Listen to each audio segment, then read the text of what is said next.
How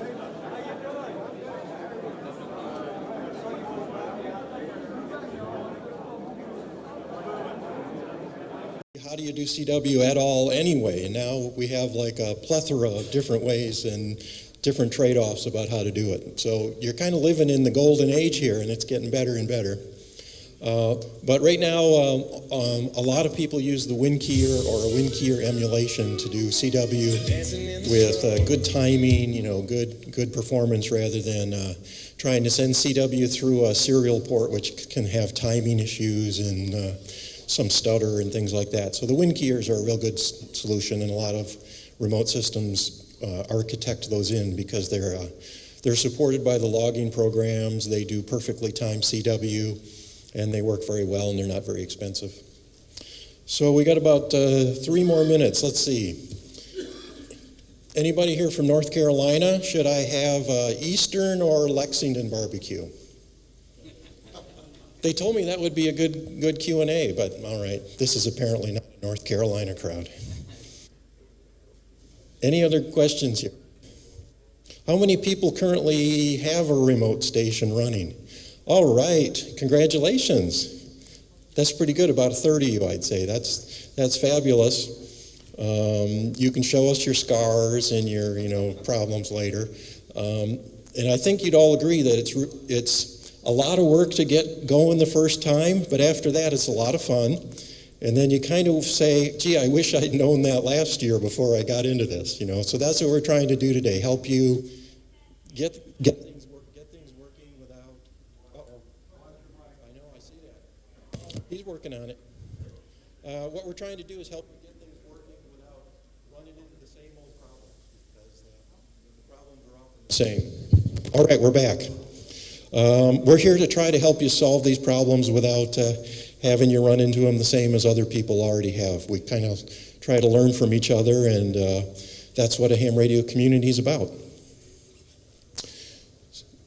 So I'm going to try to convince Rita to put my slides up here in a minute. All right, I think we have sound everywhere. Oh, they're still working on sound on the laptop, but we're the first ones in the morning.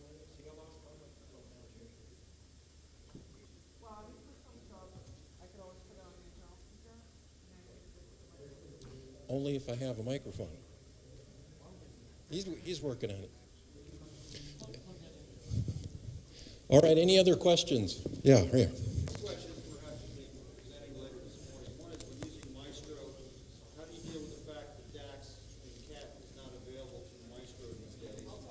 She will talk about how, yeah.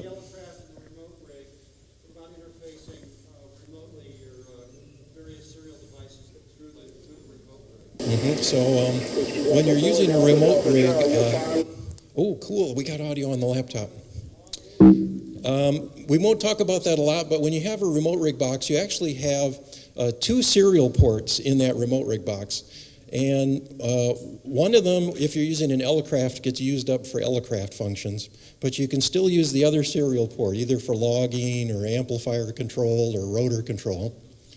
But one serial port just isn't enough.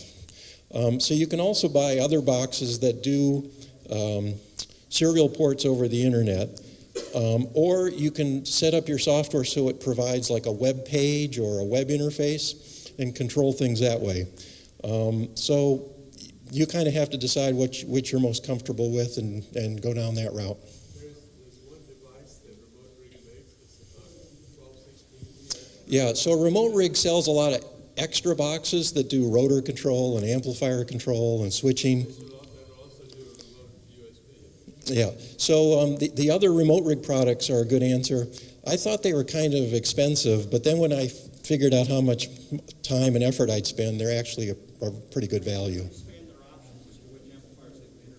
Oh, well, I'd send them an email and ask, because they have been trying to support as many devices as possible. So, I think they would want to hear from people that you're not supporting my amplifier, so please.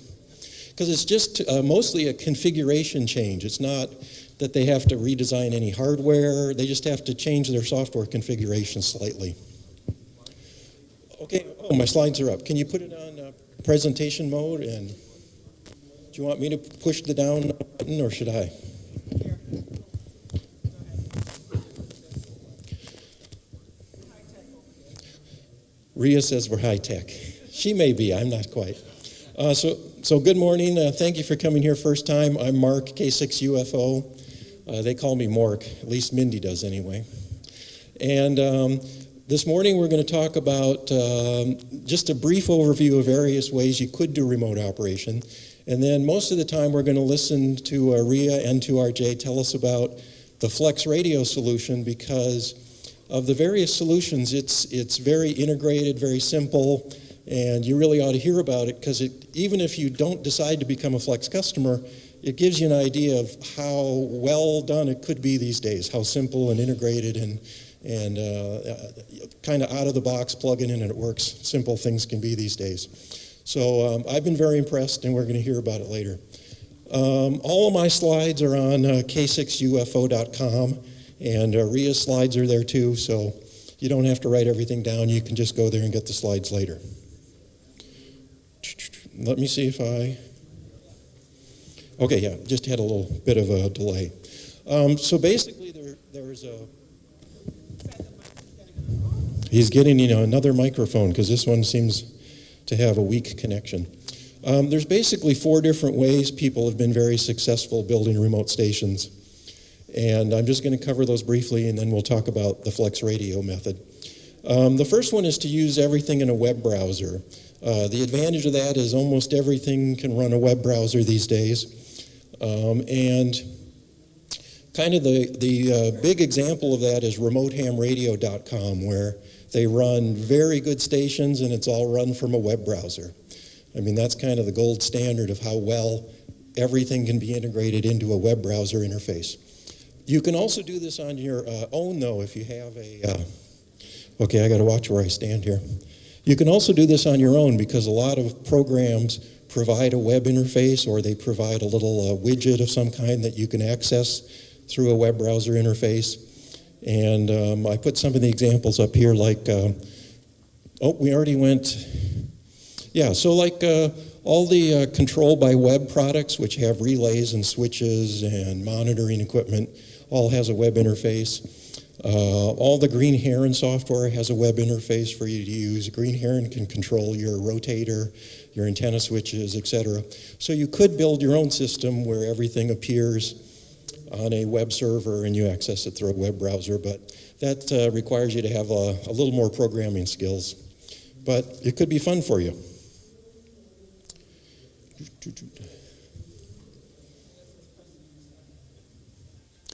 All right, the second way of the 4 is there are software programs which claim to do all this for you, and they do most of it.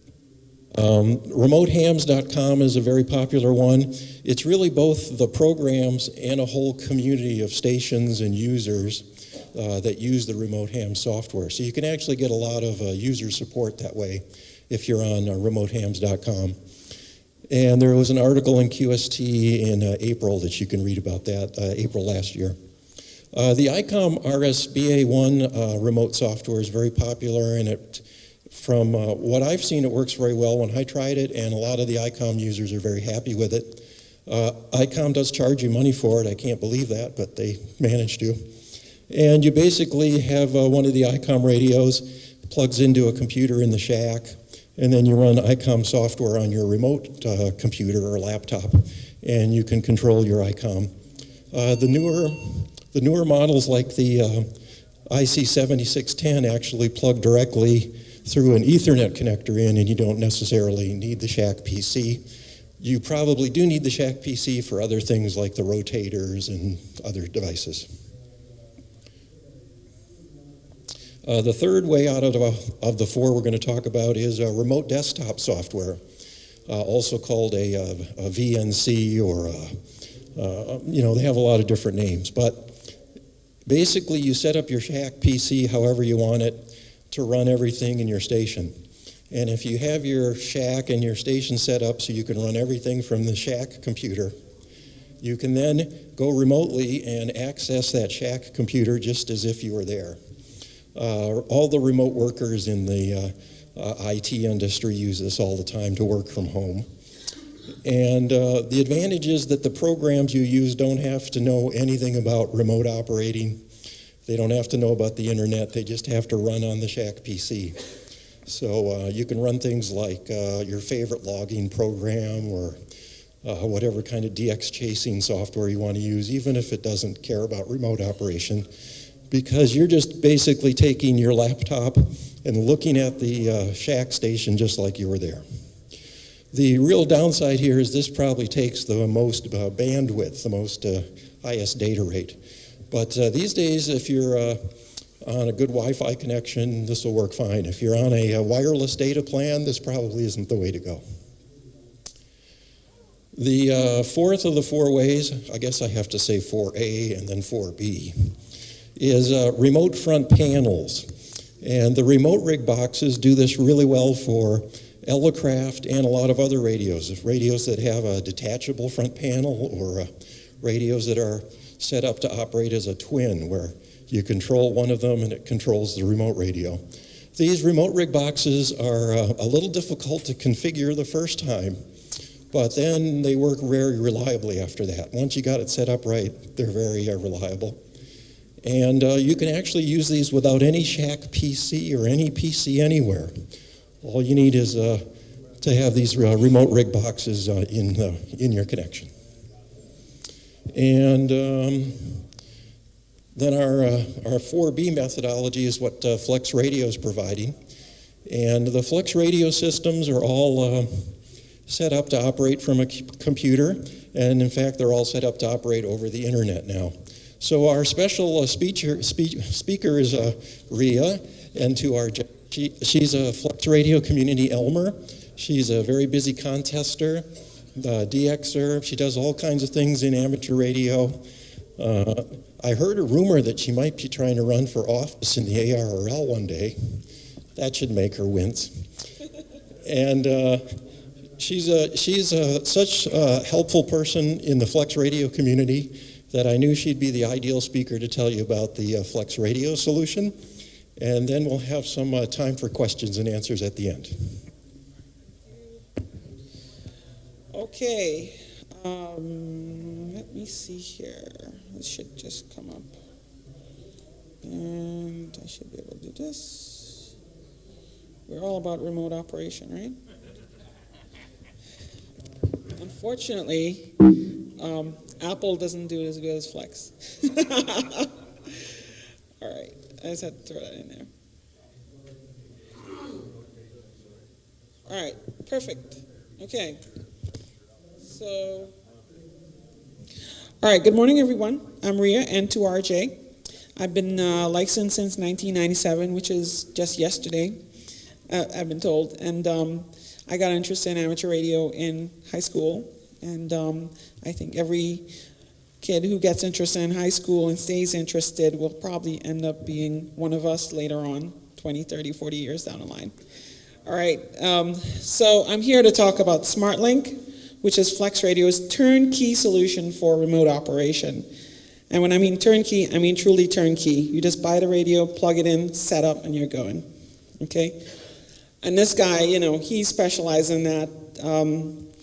And he made a quote saying, creativity is just connecting things. And, you know, the guys at Flex Radio, the engineering team, had a vision that, you know, they should make things where you can just connect simply, and the other solutions required too much setup and required fiddling with routers, which the average person doesn't want to do. Okay, so let's start back with the basics. The Flex 6000 system was built from the ground up as an Ethernet-connected thin client radio. What do you mean by thin client? You mean that the radio does all the processing.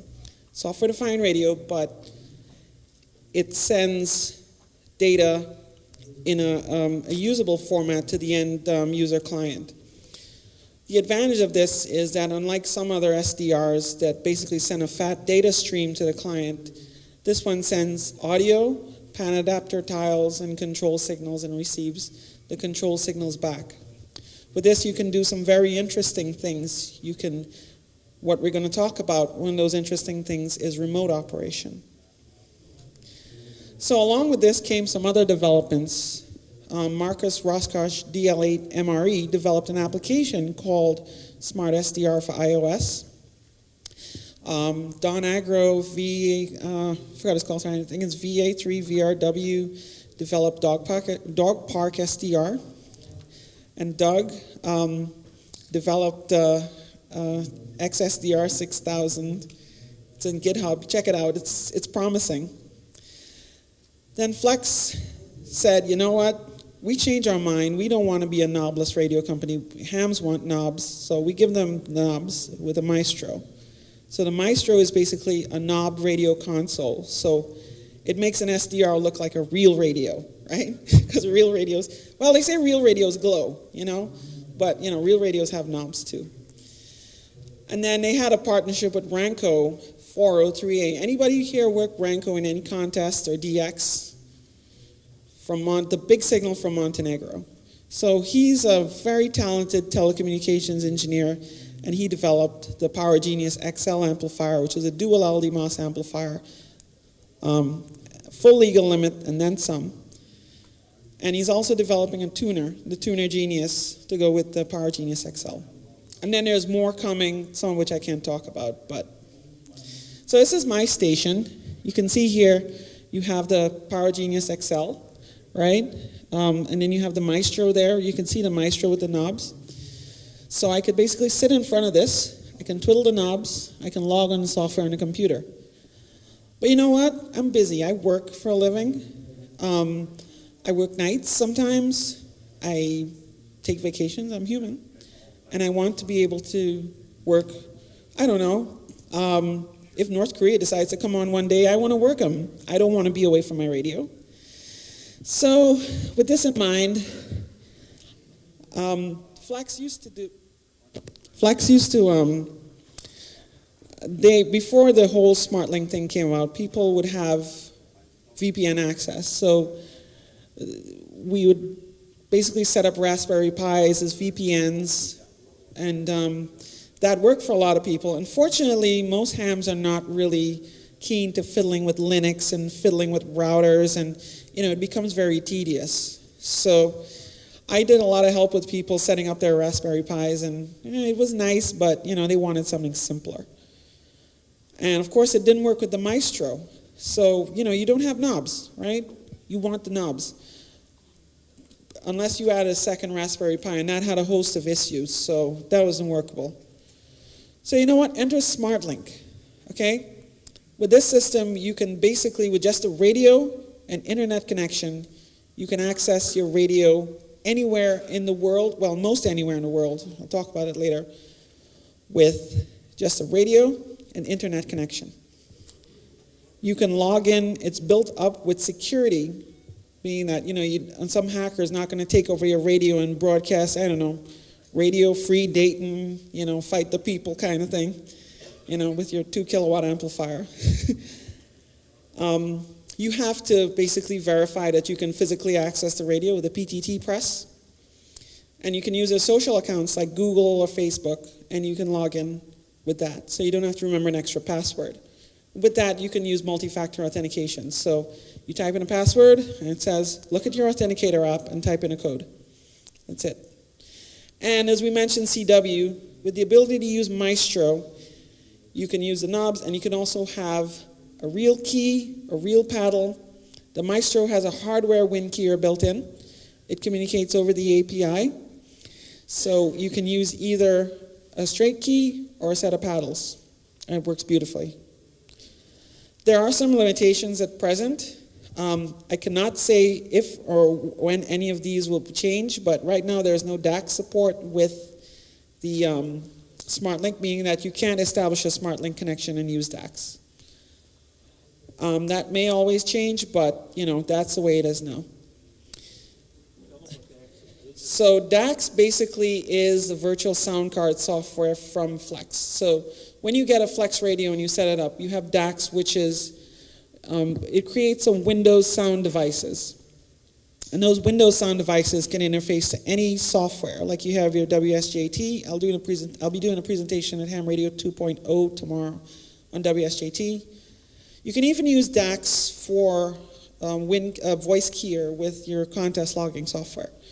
So it's basically a virtual sound card, and because there's no analog path, it's very clean and it's very efficient in terms of no cables. Another limitation is the front panel on the 6600 and 6400 cannot be used as a SmartLink client. That's their decision. I mean, you can go in the booth and talk with them and ask them why, but that's their decision. That's because of the double net that the Wi-Fi usually does?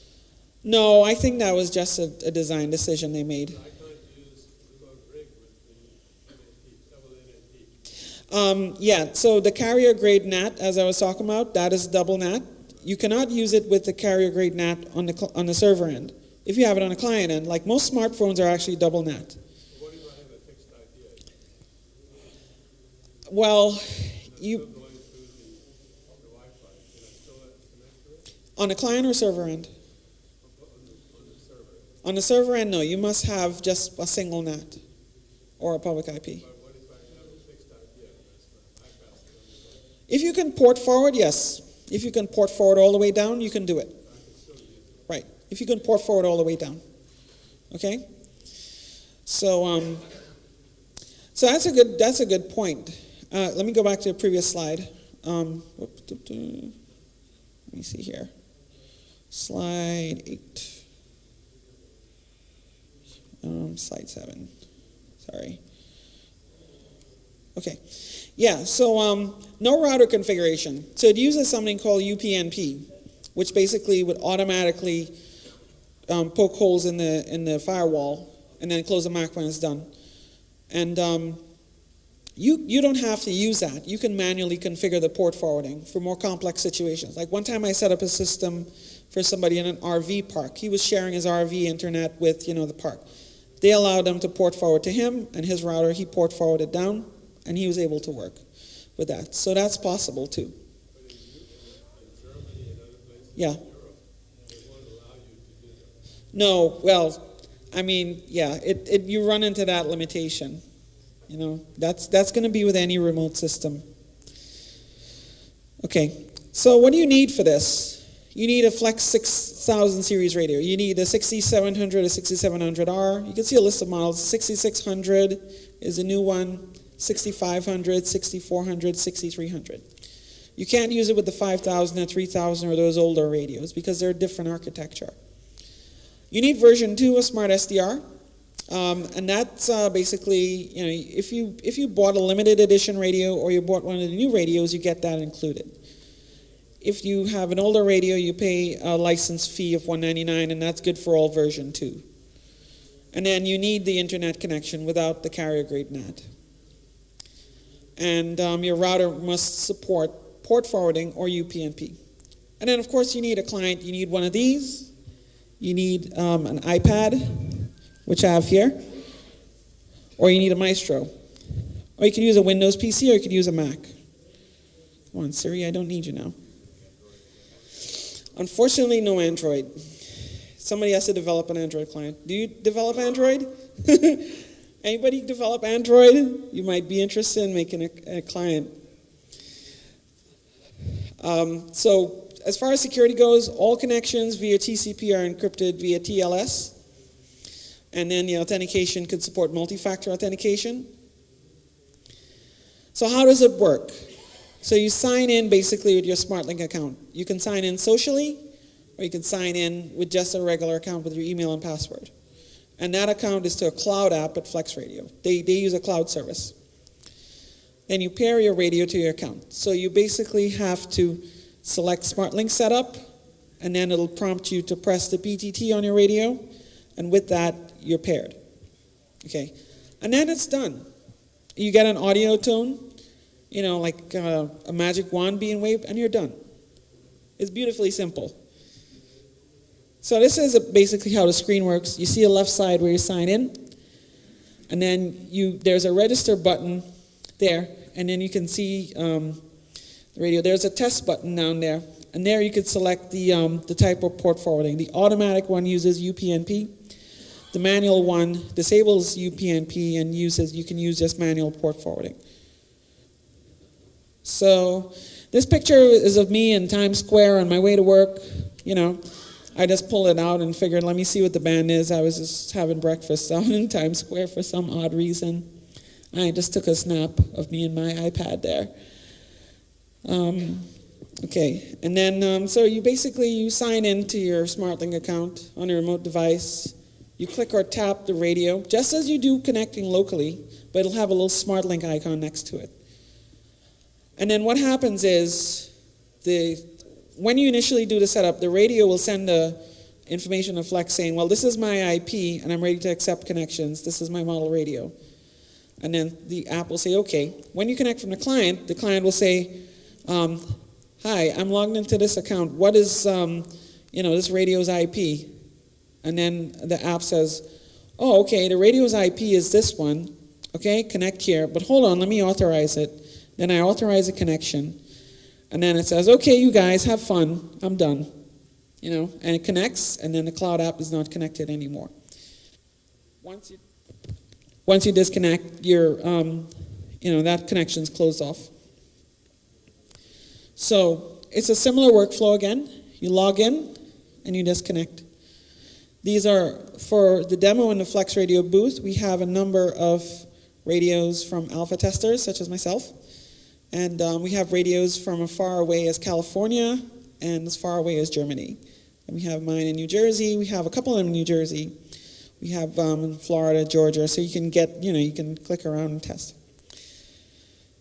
Of course, if you have an iPhone, you can then go into settings, could enable SmartLink. You can log in. And you can log in with Facebook or Google, or you can log in with a regular email account. Now, once you log in, you'll see the login there. There's a switch for low bandwidth. So you were asking about bandwidth. Now, the low bandwidth mode, what it does is it lowers down the rate of the PAN adapter. And it basically just it optimizes the operating conditions so that it uses the least amount of bandwidth possible. So you could theoretically get away with like 180K, maybe 100, even I've seen as low as 125K. All right? It does. Because, you mean the,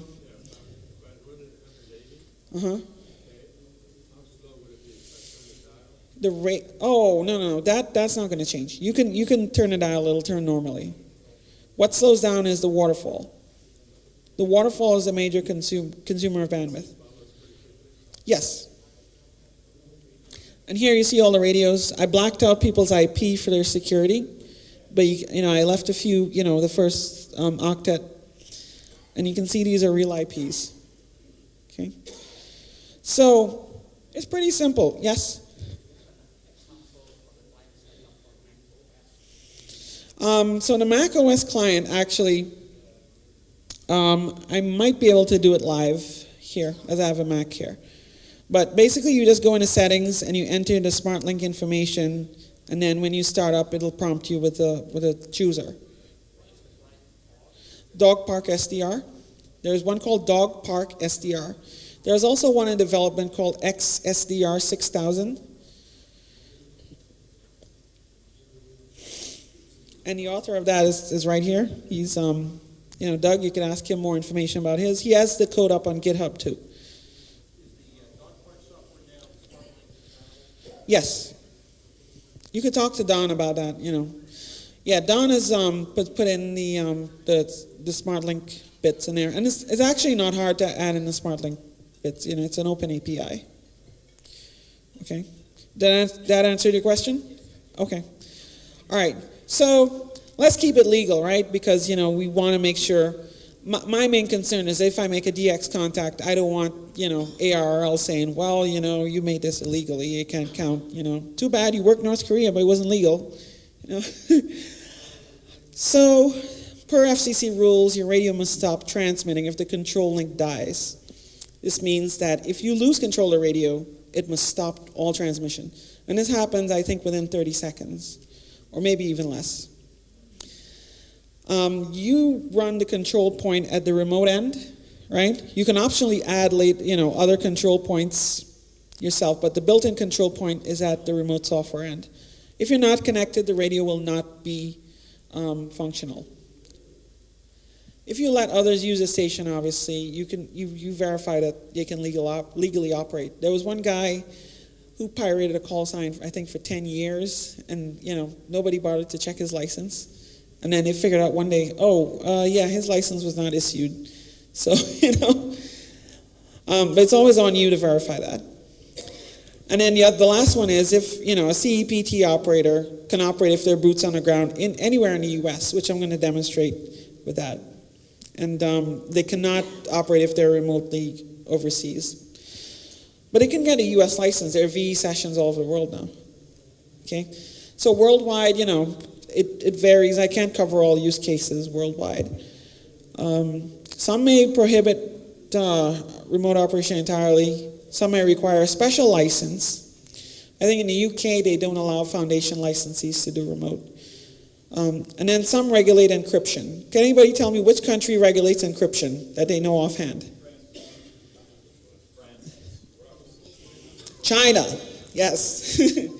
China requires a license for encryption. I don't know if SmartLink will work in China, I doubt it. Okay, and ethics, of course, you must always say that the transmitter is located in where the transmitter is. You can say you're physically at a location, but you have to identify where the transmitter is.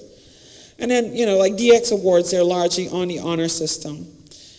Some of them will say, well, you can't use remote, but most of them are fine if the remote receiver and transmitter are in the same place. So if you have everything in the same location, it's fine. And DXCC now allows remote operation. So this begs the question, your other equipment, what's going to happen to that? Well, SmartLink doesn't control that, but if you talk to the guys at Flex Radio, they're open to ideas of what it can do in the future. I can't tell you what they have planned, but I can tell you go talk to them and ask them, and they might tell you something. You can actually have a fair amount of station integration in that one box. You can have USB cables. The USB cables in particular are very versatile. You can have CAT output, you can have BCD, you can have individual lines switch, you can get the Denkovi or SainSmart relay boards, and those relay boards, you can switch individual lines and antenna switches really easily. And then all you do is select a band, okay? You can control the rotor. Like I said, talk to the guys at Flex and tell them, what you'd like to see. Tunable antennas, like anybody here runs a stepper? Stepper, okay. Anybody here runs like an auto tuner, like a Palstar HF Auto? Okay. So you guys know what a tunable antenna is. You have to go to, when you go to frequency, it'll tune the antenna. Well, you can have it right now follow the frequency. You can have it set up to follow the frequency. You can use DDU TIL on a Windows PC and have it follow the frequency. You can also do 180 bidirectional, all that stuff. You can also set it to inhibit transmit when you're tuning so you don't burn your antenna. The PowerGenius XL is the first of hopefully many products that will be fully integrated into Smart SDR. So that means in Smart SDR you'll have a panel that says amplifier, and then you'll be able to control the amplifier like that. Okay. SmartLink cannot reset the radio, meaning that if your radio, if you have a power glitch, you'll have to have some means to do that. I keep my radio on a UPS and I have a control system. But you know what? There are solutions to these kind of things that fall in the system integration umbrella. So you can use a very good package is remote QTH using a Raspberry Pi. And then there are other solutions you might want to use home automation. If you have a home automation system, you could integrate that in as well. You can also do Windows PC with TeamViewer with control software. And so this is VA3 Mike Whiskey's remote setup here. He has the whole remote QTH rig set up here, and he has it able to control his Flex radio. He does his main operation through SmartLink, but this is a fallback to control external equipment, control his rotator, control antenna switches, and to power things on and off. He's in Ontario, Canada. And you can see his control panel here. So he has the stepper, he has a list of power switches here, and he has a rotator control up top. PST rotator is very good, and they're now integrated with Flex Radio, meaning that you don't have to use a serial port to connect to the radio. It could get the commands via Ethernet. And this is the brain. This is a Raspberry Pi with a relay board, remote QTH server. All right. Let's see some examples. So I'm going to try to do a live demo here of the Smart SDR. The only problem is the Wi-Fi here is in a metal building, and they haven't given me a password. So I want to say, if you want to play with radios with SmartLink, the booth has plenty of them, and you can go and play to your heart's content. Tell them I sent you, though. All right, so this is my friend Eric, N2KOJ. He lives in an apartment. He operates FT8 all the time with a mobile antenna. But, you know, he wanted to get on phone and operate the 13 Colonies special event. So I let him on. I'm not showing the full client here. What I did was I took the DAX audio streams, and I'm able to just put 2 meters. I use a program called Flex Meter, which takes a meter from the API, and I overlaid this image here, and then he was able to operate, and I was able to stream it on YouTube. Let's see this. QRZ, Kilo to India. And you can hear the audio quality. Uniform Hotel Quebec. This is remote audio. W5 UHQ 59, about 20 over New Jersey. Roger, thank you for my sweep, and you are 59 in Ohio. Anybody operated us for the 13 Colonies? Anybody worked us? Yes? What? Anybody worked me? No? You? What mode do you work me on? All right, yeah, I did do some FT8. I did FT8, I did CW, I did SSB. So here I am in Buenos Aires, Argentina. You can see I'm a very tired tourist. I went on some personal business. And I said, you know what, it was during the ARRL DX contest. Let me just get on. So what I did is I connected my iPad with SmartLink. I connected my laptop with the software. Who was asking about separate DACs when you're using Maestro? So this is a very good point. If you're using Maestro, you have a couple options. Until such time as they integrate DACs into SmartLink. You can actually connect via VPN, or you can connect locally on a local PC and use DACs. You can use DACs from any computer that can connect to the radio, right? The CAT application can already connect to the radio via SmartLink. So I had the CAT application on my laptop. I had my iPad running SmartLink. I did the radio on the iPad. I did the CAT on the computer, N1MM. Okay, and I operated contests, and I had fun.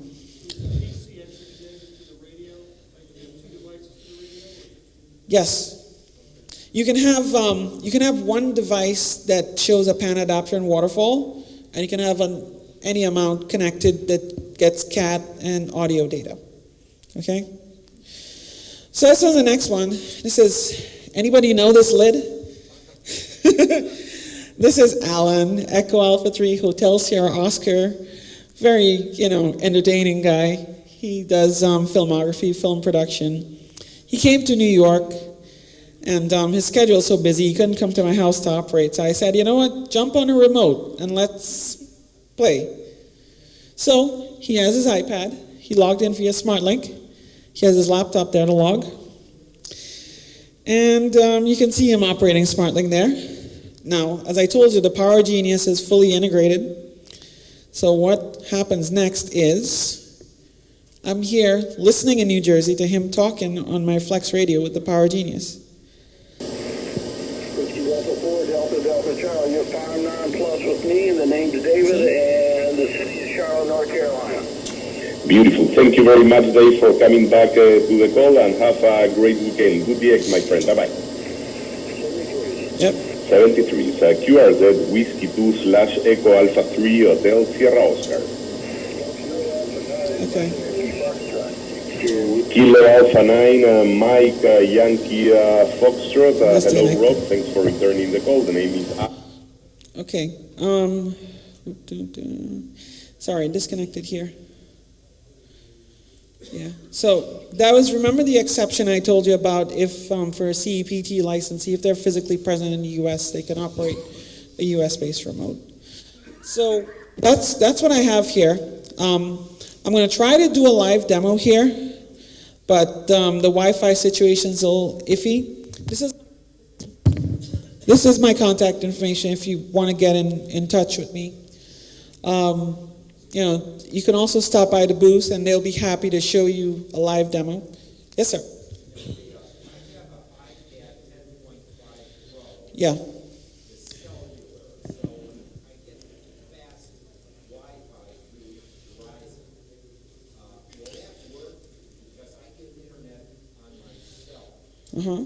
Yes. Absolutely. I've used cellular internet, as long as you can get either a strong 3G or a 4G LTE signal, you can operate SmartLink. You can operate it using cellular. I mean, if you could pay for the bandwidth or you have an unlimited plan, yes, you can. All right? And I have a little gadget here that I use sometimes. Let me see if I can pull it out of my bag of tricks here. If not. Well, it's a little travel router. So what I do is I plug in the phone to the travel router, and then the travel router, I could connect via Wi-Fi, or I could connect that remotely to Maestro. So I could share my internet connection. I have it up here if anybody wants to see it afterward. All right, any other questions? Yes? I believe there's an FCC regulation for remote operation that you need to have a watchdog timer. And I know that in DDUtil, a watchdog timer is implemented. But in the smart SDR software, is there any talk about there being a watchdog timer so that you can't transmit for more than 3 minutes so that it's dropping off? So the regulation that I mentioned previously was, anyway, it's 97213, right? The watchdog timer has to come into place if you lose a control link. So it's actually pretty generous. If you lose a control link, you must stop transmitting within 3 minutes. It does not mean that if you're connected, then you can't, talk about, I don't know, you can't run a net and, be a 10-minute net control, that has a 10-minute transmission. If you disconnect, the radio is within, I think, 15 to 30 seconds, and I say, wait a minute, you're not here anymore, goodbye, and it's just going to do that. All right, did that answer your question? Yeah, I'm just a little confused about why he implemented the 3-minute with the watchdog timer in DDUtil. Yeah, so it is a backup. That's a good point Mark was making here. A lot of things that make it their way into the Flex Radio software started out as third party. So a lot of things you find in DDUtil is still, I use DDUtil for a lot of things.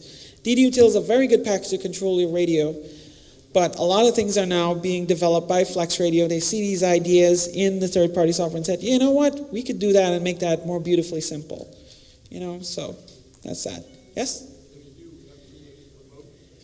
Now, that's with DAX. No, that's fine. You can do FT8 remotely in several ways. Right now, you can have a computer at the radio and do a remote desktop. I know that's kind of, right. You can do that, as Mark mentioned before. Or right now, you can use a VPN and use DAX, but the bandwidth is very high. I think what they're going to do is they're going to re-engineer that to, I don't know what they're going to re-engineer, but I think they want to facilitate that in the future. Who knows? I can't say, but I think it would be very wise if that came in the future. Anybody? Other questions? The only other concern I have as a manager of the network, Yes. they're often using this. When somebody gets on there, is there any way for you to override that connection and shut it down? You have this kind of problem? So that's a good question. Right now, there is no way you can just you can just arbitrarily lock people out short of changing the password, right? No, but can you, once they're logged in, Yeah. you feel something's wrong, can you go in and shut that off with the setup? Yeah, you can actually just click them and disconnect. But as the system matures, I think what they talked about it was having the ability to add a guest account, and then if you give that guest account privileges, you'll be able to shut them down. But this is just an idea. This is not something. This is something I like to see. But it is a very good idea. I think if you're going to talk with them in the booth, tell them that you'd like to see this. They might talk to Steve, talk to Gerald, talk to Matt. They'll listen to the feedback. And this is something I really do think is necessary. If you're going to have guest operators, you need to be able to shut them down. Very good point. Yes? Yeah, so a lot of people use IP power strips. How much time we have, Mark? We have 15 minutes still. Oh, okay, great. All right. So some people use digital loggers. And like I mentioned, the remote QTH is one where they have relays and you can control AC power with that. But a lot of people use one from digital loggers. And then lightning protection. Well, lightning protection is general station in engineering. You ground, you bond, you arresters. You pull the plug. Yeah, sure. So for lightning protection, a lot of the antenna switches which you would have at your station, you can set them up to either ground when you're gone or be open when you're ground. It depends on your station design. Do you want everything opened or grounded? So if the power's off and it's not selecting a band and not selecting an antenna, it will go to ground. You can, of course, put lightning arresters and other things, but there's nothing in the remote access software that has much to do with your antenna connections in that sense. Thanks, Mark. Yeah, Mark covered it really good. I think my opinion is I don't ever disconnect anything. I have 32 ground rods and a ring around the house, and I CAD welded everything. And I had a direct strike, and the only thing that died was a flaky ICOM CI5 connector, which was poorly designed anyway. Sorry, ICOM. Yes? You mentioned the PST interface with USB. Could you mention any other third-party interfaces for USB that you can now connect to a flex radio? Yeah, you can use DDUtil. DDUtil has a rotor control. But that's through software. I'm talking about using the USB interface. Oh, okay, so PST rotator, by the way, does not need a USB interface. It could go via Ethernet. As far as USB goes, you could use genuine FTDI cables for CAT. You can use Denkovi relay boards, right? Or Saint Smart. They must be genuine FTDI because of the drivers. You cannot use anything that's not genuine FTDI because it will simply not work, especially not prolific, which has been cloned and copied billions of times. So it must be FTDI. Flex sells them, DigiKey sells them, Mauser sells them. I bought one called Ugreen from Amazon, which is genuine FTDI, $10, works. If you plug a Denkovi relay into the USB port, does a screen come up on your smart SDR that directly says this is your relay configuration and how to interface it? Good question. You go and set up USB cables, and then you'll see the cable automatically detected, and then you can configure it as either a CAT cable, which is Kenwood CAT. You can configure it as a BCD, Yaesu style BCD, or you can configure it as something called a bit cable. Now the bit cable just switches the lines on and off. For the Denkovi board, you want to set up as a bit cable. Right? Other questions? Yes? The remote control knob, I forget the name of it right now, and it comes with flex radios. Is there a way to connect them to the Maestro to use them when you're using a remote? Or will they enable it in the future? Yeah, so that question is, can you control the Maestro with a flex control? And the answer right now is no. And the answer in the future is, I don't know. The flex control is designed for connecting to computers. You can actually use a workaround. If you have a computer, you can use SDR bridge and you can use SDR bridge, or you can use N4PY software, and then you can control the knob with that, and that'll communicate via the API to the radio. The second question is, do you ever see them turning the Bluetooth on in a remote maestro? You know what?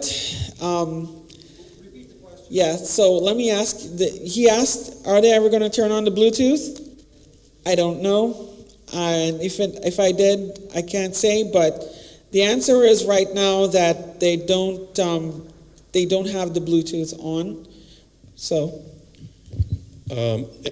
if I was going to guess, I'd say they probably will enable it, but using Bluetooth has a lot of latency and a lot of delay, and you'll really be unhappy with the audio delay if you use a Bluetooth headset and the remote connection. So it's much quicker to use the audio connection right to your iPad and not try to put another Bluetooth delay in, but they probably will enable it. yeah, I mean, you know, I'm very careful not to say they probably. I mean, Mark could say it, right? But I'm not going to go and say, well, you know, they're going to do this, because if I do that, they're going to say, no, we're not going to do this, and you know. But here's my advice. If you want to use Bluetooth, you can use a PC, you can use a Mac, you can use iPad. If you want to use a Maestro, you can use Bluetooth with a dongle. Unfortunately, you cannot use the built-in Bluetooth. You can plug something that accepts a 3.5 millimeter jack. Yes, not a USB. Yeah. Okay. Anybody else? All right. Let me see if I can hook up this demo. Give her some applause. A smart speaker. I was going to give her a tough question, and this should help distract her here. A lot of people are using the remote rig setup. And what would you say would be like the compelling advantage, or why would I want to switch over to a Flex radio and get rid of my remote rig setup? Well, I have a question for you. Are you an expert on configuring routers? No. Well, then that's your answer. With this, I can just log in, click, and go. With remote rig, I have to wonder if I'm forwarding this port, that port, the other. Configure, set up, read manuals. I don't read the manual, you know. Who here reads manuals, right?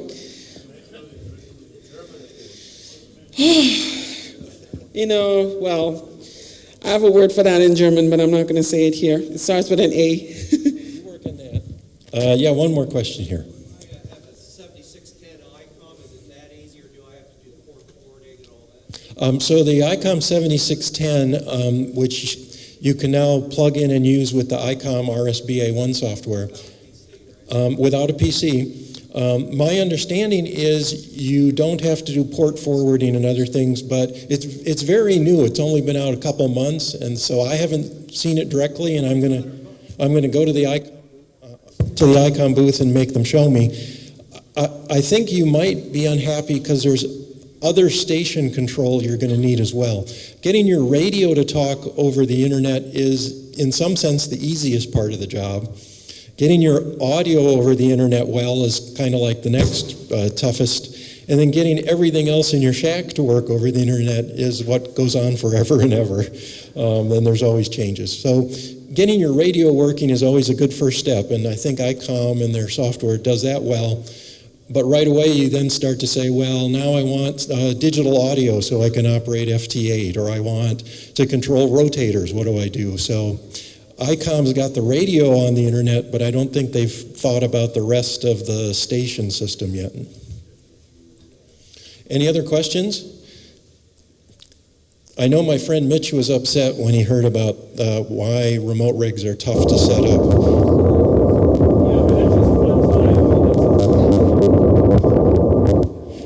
And what Mitch would want to say is, setting up your remote rig box is hard the first time, but then after that, you just push the button and it runs.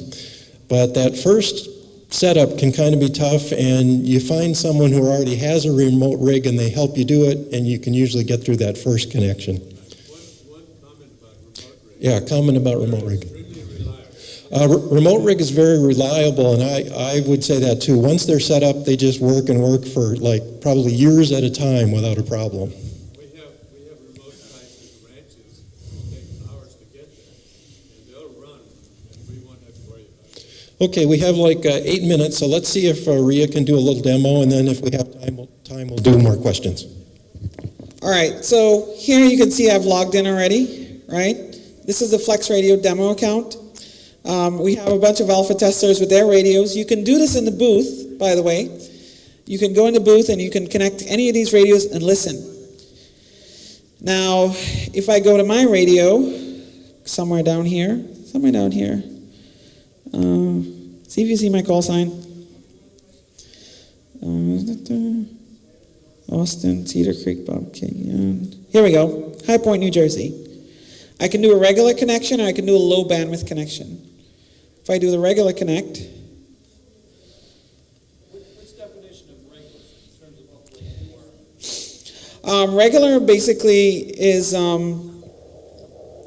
basically you can do per pan adapter, I think it's like 1 or 2 meg. Low bandwidth, all low bandwidth does is it lowers this down, the rate. Yeah, that was pretty easy, wasn't it? Yeah, that was really easy. And lowers this down, so it gets more like that. You see? There's a little quality indicator. Yeah. There is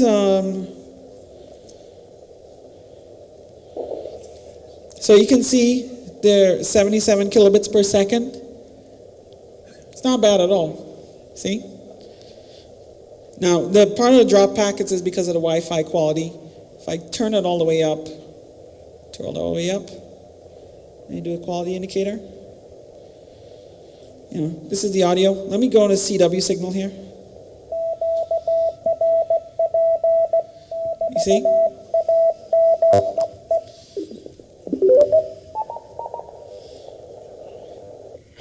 And then I go to phone here, lower sideband. Part of this is because of the Wi-Fi.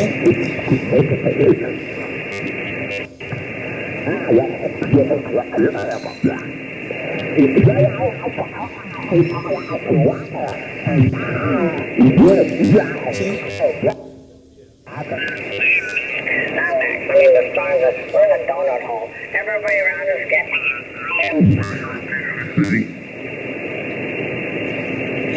well, of course, it's supposed to have rain today Yes. and tomorrow and Monday. Sorry, that's right. How do you hook up a panel to that? So, if you talk to Matt, NQ6N, he has a little program he's developed that allows you to hook up a WinKeyer via serial port. It's in early beta right now, but I'm sure if you talk to him nicely, he'll let you have it. And that's going to let you do the CW via the paddle. If you have a Maestro, you just plug in your paddle and go. All right, anybody else?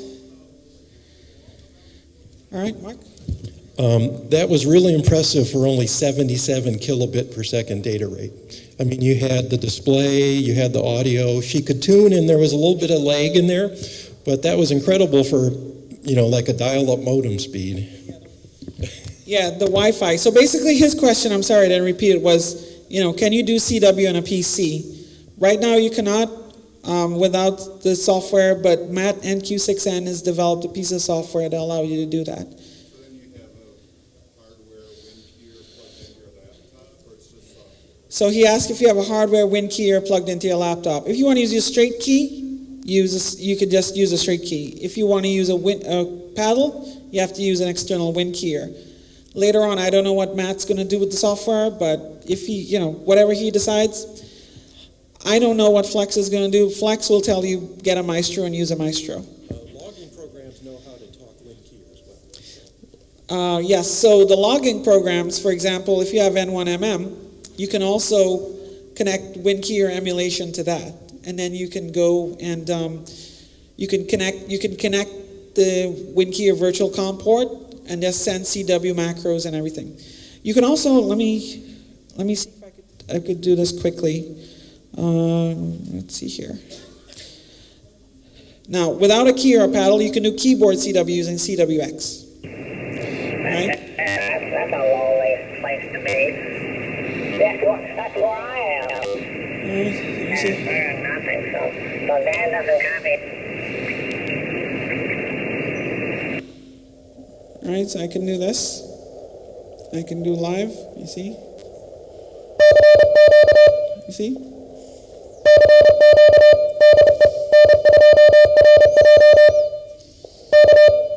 And you can do that, or you can do your macros here. See?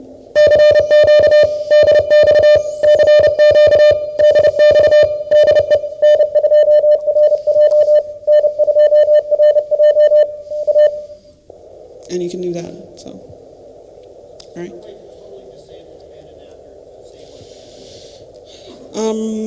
Is there a way to totally disable the pan adapter? In the iOS app, there is.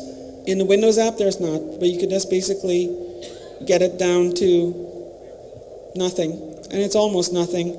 And then your connection, well, it'll still say 77 kilobits, but, you know. Yeah, I don't think it, I mean, you know, it gets really crazy when you do a lot of, you know, you do a high rate pan adapter, you do a high rate, you know. When Eric was doing the demo, Eric has like a 3 megabit connection and it's unreliable. I told him just lower the pan adapter and fill rate, the waterfall rate to 0, and he was golden. So, you know, not a problem. All right? Yes. Okay. And we got to wrap up here. One more question.